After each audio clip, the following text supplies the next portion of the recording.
Hello everyone, আসসালামু আলাইকুম। This is মুক্তি সামরা কিচেন ব্লগ থেকে সবাইকে স্বাগত। নতুন বছরে সবাইকে শুভেচ্ছা। বছরটা নতুন হতে পারে, কিন্তু আমাদের কিছুই নতুন না, সব আগের জায়গায় আছে। পাখিরা পাখিদের জায়গায় আগের জায়গায় ছিল, আমরাও আমাদের জায়গায় ছিলাম। আমাদের রান্না বান্না, ঘর দর, স্কুল, বাচ্চাদের সব আগের জায়গায়, শুধু বছরটা নতুন।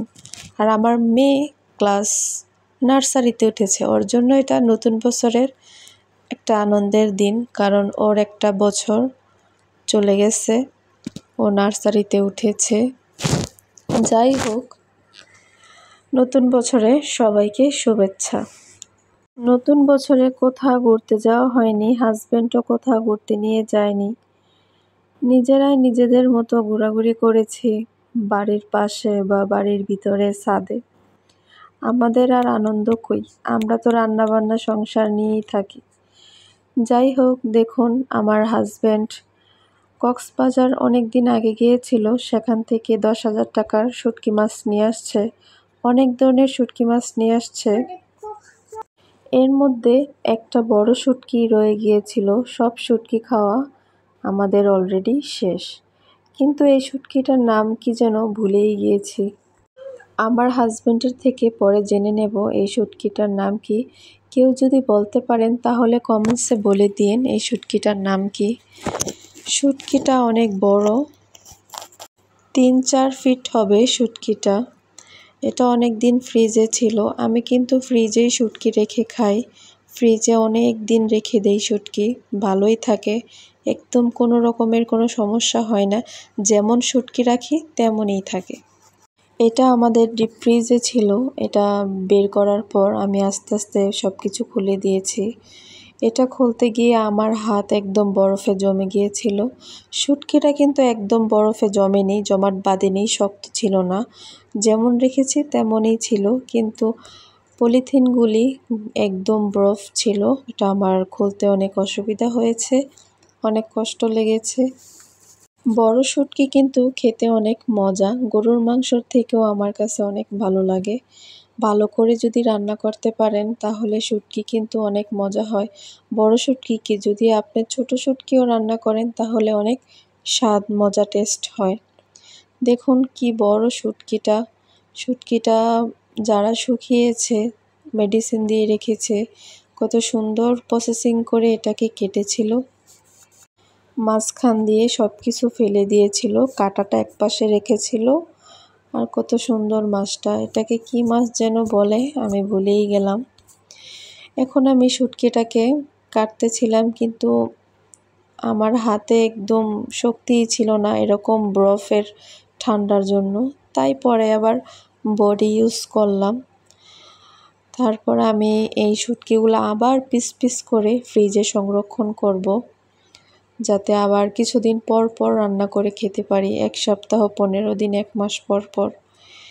শুটকি কিন্তু প্রতিদিন খেলে ভালো লাগে না, হঠাৎ হঠাৎ করে শুটকি খেলে অনেক ভালো লাগে। এই তো আমি শুটকিগুলোকে পিস পিস করতেছিলাম, এগুলাকে আমি আবার বয়মে ভরে রেখে দেব ফ্রিজে।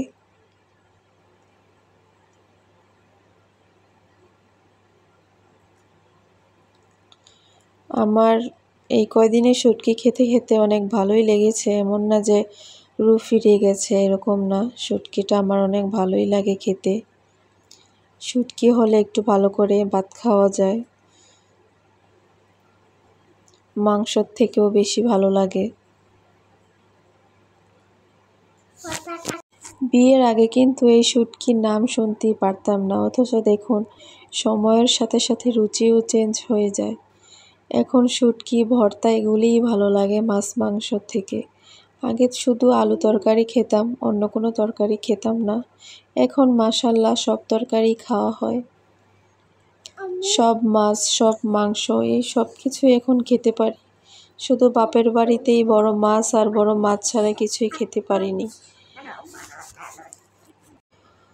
আজকে আমি শুটকি রান্না করব, তাই আমি এখান থেকে 1 পিস শুটকি নিয়েছিলাম। শুটকিগুলাকে সাইজ করতেছিলাম। শুটকিগুলা ভালো করে পিস পিস করে রাখবো। আমি কিন্তু এই সবটা শুটকি নেব না, আমি এখান থেকে 2 পিস শুটকি নিয়ে রান্না করব। শুটকিটা কিন্তু ভালো করে সিদ্ধ করতে হয়, ভালো করে সিদ্ধ করলে শুটকি অনেক মজা হয় রান্না করলে। আমার বটিটা এত বোতা হয়ে গেছে বলার বাইরে, দাঁড় দিতে হবে, কিন্তু আমার শ্বশুর অনেক দিন ধরে আমাদের বটিটা দাঁড় দিয়ে দিচ্ছিল না, তাই এত বোতা। নিজেরাও পারছে না দাঁড় দিতে, তাই এত কষ্ট করে কাটিং করতে হয়।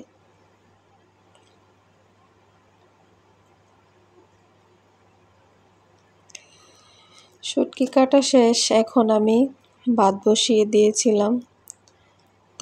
তাড়াহুড়ো করে রান্না করছিলাম, কারণ একটু পরে আবার গ্যাস চলে যেতে পারে। এদিকে আমি ভাত রান্না করে দিলাম। আমি আবার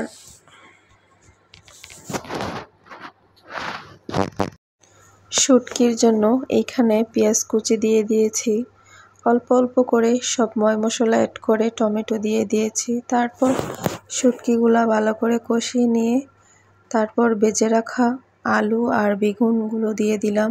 আমি শুটকিতে কিন্তু আলু বেগুন ভেজে খাই, না হলে আমার কাঁচা কাঁচা মনে হয়, তাই আমি হালকা একটু ভেজে নেই। এদিকে ভাতটাও ফুটে এসেছে, এখন ভাতগুলো আমি ঢেলে দেব। শুটকি রান্নাটাও প্রায় শেষ, এখন আমি একটু শুটকি রান্না করলাম, আর এখন আমি একটু ডিম রান্না করব। ডিমটাও রান্না করা শেষ। আমার মেয়েগুলো দেখুন কি সুন্দর করে ঘুমাচ্ছে, 2টা বোন একসাথে ঘুমায়। ঘুমের মানুষদের দেখলে খুবই মায়া লাগে, ওদের সাথে কত খারাপ ব্যবহার করি একটু ঝামেলা করলে, কিন্তু অথচ অনেক মায়া লাগতেছিল। আমাকে একটু জ্বালাজালি করলে আমিও একটু বকে দেই বা মারি। এখন অনেক মায়া লাগছে ওদের চেহারার দিকে তাকিয়ে, যে আমার মেয়েগুলি ঘুমাচ্ছে, এখন আমার আর কোনো বিরক্ত করে না। যাই হোক, ভিডিওটা কেমন হয়েছে জানাবেন। এই পর্যন্তই, আল্লাহ হাফেজ।